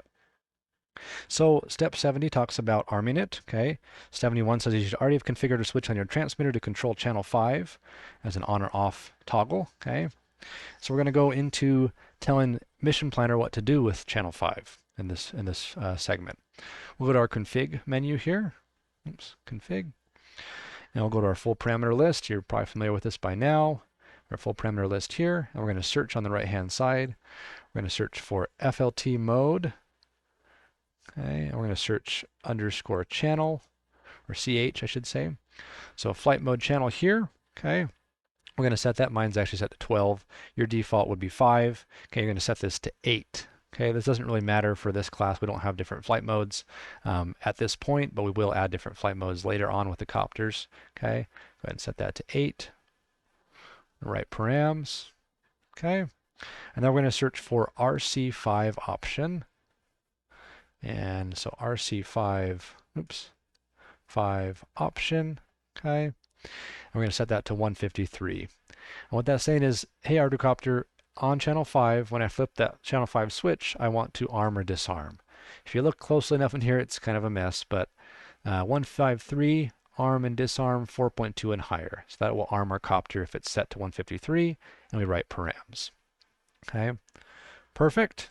Okay, once this is done, you want to reboot your copter most likely, a full reboot again. Okay, I've already basically have this ready to go, so I'm not going to do a reboot in the video. But you want to reboot your copter in step 77. Okay. Oh, I'm sorry, I skipped some steps actually. Sorry about that. So after 153, we write the params, then we want to save to file in step 75. This creates a backup again of all of our settings just like we did before. And we can say save params after arm switch, or whatever you want to call it. You'll save it there. That saves all of our settings again up to this point. So we can go to that backup if we have something go wrong. Okay, that's step 75 and 76.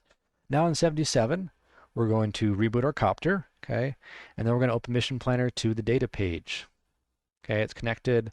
We have our XT60 power into the aircraft and everything. So now we make sure our propellers are not attached, okay? We go to the Messages tab here, and we're going to flip our arm switch, okay? And we see it armed here, and your motor should start to spin. It is like a nice idle speed. You can probably hear mine through the microphone. If I flip the switch the other way, we should disarm the copter. Okay, if that worked, then congratulations. Okay, if it didn't work, you're going to look at the messages down here and see if there's anything going on in the messages that gives you a hint as to why it's not arming. I'm of course able to help you with that if you get stuck. But if it arms, then way to go. You got one more step here to make sure that things are working or almost there. All right. Now we're down to about, let's see, step 83. Okay. One last step on the ground before we go out and fly it is to do a control check. And I'll try to show you this on the dot cam, but it's a little bit tricky just because I can't get far enough away from the copter for you to see it very well. Let's try to get at least a couple corners in here. All right, this is called a control check. So step 83 or 84, okay, is talking about this. This is basically making sure that when we move our transmitter sticks forward and back and left and right, the drone should go forward, back, left, and right. It can be really dangerous if you push away from yourself and the drone flies towards you. That can be pretty scary actually, okay? So we want to make sure things are moving in the right direction. With the tape still on the motors, we can see the motor speed a little bit more easily with our eyes, okay? And so what we want to do with the control check is arm the aircraft, okay? The motors will start to spin, and then we can then push forward on the stick. Sorry, give it a little bit more throttle above idle, and then push forward on the stick, and we should see, there we go, some differences in how our copter reacts. Okay, and again, it's hard to see, but as I move different directions, I should hear different things change position. Okay, a little bit loud, so I'm going to disarm it for now. But what we're doing is we're making sure when I push forward on the stick that the back two motors that are off screen over here are spinning faster. And when I pull back on the stick, we're making sure the front two motors are spinning faster. When I go to the left, we make sure the right side motors are spinning faster. When I go to the right, we make sure the left side motors are spinning faster. And that's fairly easy to see and hear with the tape attached to the motors like this. Okay, again, you want to arm the copter. Okay, once it gets to idle, you need to increase throttle a little bit above idle so it doesn't automatically disarm. Okay, and then once that happens, you can perform the control check in the different directions. Okay, and that really covers steps 85, 86, 87, 88, 89, and up to 90. Okay, and this is to make sure, again, your controls are working before you go put props on it and try to fly it outside and have it flip over or something on you like that. Okay, in step 90, I talk about a common thing that's needs to be changed in Ardupilot, and that is that the pitch is reversed. So when you push forward on the stick, it wants to fly towards you, which can be, like I said, unnerving. You're like, whoa, hold on, your controls are backwards. And so if that is the case for you when you go forward, if your front motors spin faster, then that's backwards, right? The back motor should spin faster to push you forward. Okay, but if it's reversed, you'll need to change one more parameter, and that's in step 90. Okay, to do that, let's go over to the display cam here, to Mission Planner. We'll go to Setup, or sorry, not Setup, Config. Okay, and we'll search for RC2, in our full parameter list. So config, full parameter list, RC2, whoops, not RC at, RC2. Okay, and you see there's an RC2 reversed one right here. And normally it's at 0 and reversed is at 1. This is basically reversing your control stick so that it performs the action correctly. So you'll set that to 1 if you need to, and you'll write params. That would be for your pitch axis being backwards when you do the control check. If your roll axis is backwards, then you can search for RC3. Sorry, not RC3, RC1. Okay, and do that same thing because that controls your roll axis. You don't want to mess with your throttle, which will be RC3, and your rudder is really hard to see on the ground. You can look at it and make sure it's working correctly as well with your rudder stick. And if it happens to be reversed, you can go ahead and change RC4 to that reversed parameter, just like you see here. Okay. When you do the rudder movements, it will basically spin different motors, different speeds. Go back here to get that counter torque movement. Okay, so it would spin like the front right and rear left motors would spin faster to yaw one direction, and the other direction the front left and rear right motors would spin faster. So not quite as crucial for takeoff, and it's not usually reversed. The biggest one that we often have issues with is the pitch, the forward and back control. Okay, we'll pause there for a second. All right. If you have successfully completed all the steps up to 90, we're now at the very last step. I feel like I've said that a few times, so I apologize. This is actually the last step. Up to this point, you've been powering your aircraft probably with your XT60 battery wall connector, I guess you could say, at home, which is about 12 volts, and that's fine. But when we fly the aircraft, we'll fly them with 4-cell batteries, which run at a higher voltage. So before you actually go outside and fly with one of the batteries from the program, you need to set up your aircraft to fly with a 4-cell battery instead of a 3-cell battery.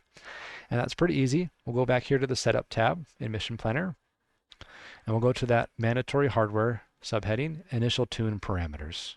Okay, so we're in this little window right here. All right, in step 93, I give you the items to put in. We're going to put our air screw size in inch as 10 because we have 10-inch props. We have a 4-cell battery. Everything else we leave alone, and we hit Calculate Initial Parameters. It's going to change a bunch of parameters for us based on the fact that we're using a battery with higher voltage, and some of those parameters have to do with the low battery warnings and things like that. So it's really important that we do this. Once you see these values pop up, you're going to hit Write to FC. I'm not going to do it on this one because I already have this one set up, but you'll write to FC. Okay, we'll just say that, and this will pop up. You just hit OK. At that point, you're ready for a test flight. So you've correctly configured everything, followed all the steps. You should be able to do a nice hover with your aircraft. Make sure you ask for help if you need anything or feel unsure about anything before you go outside and try to fly. I do need to see your test flight in order to pass off that second checkpoint. So it's been a bit of a process, right? But building drones is a process sometimes, and it's a pretty cool project. Once you're done, you can say you built it yourself, configured it yourself, and then you get to fly it. So hopefully you've enjoyed this instructional video. I hope it helps. If there's anything that can be improved or things that I made mistakes on in the video, please let me know. All right. Thanks.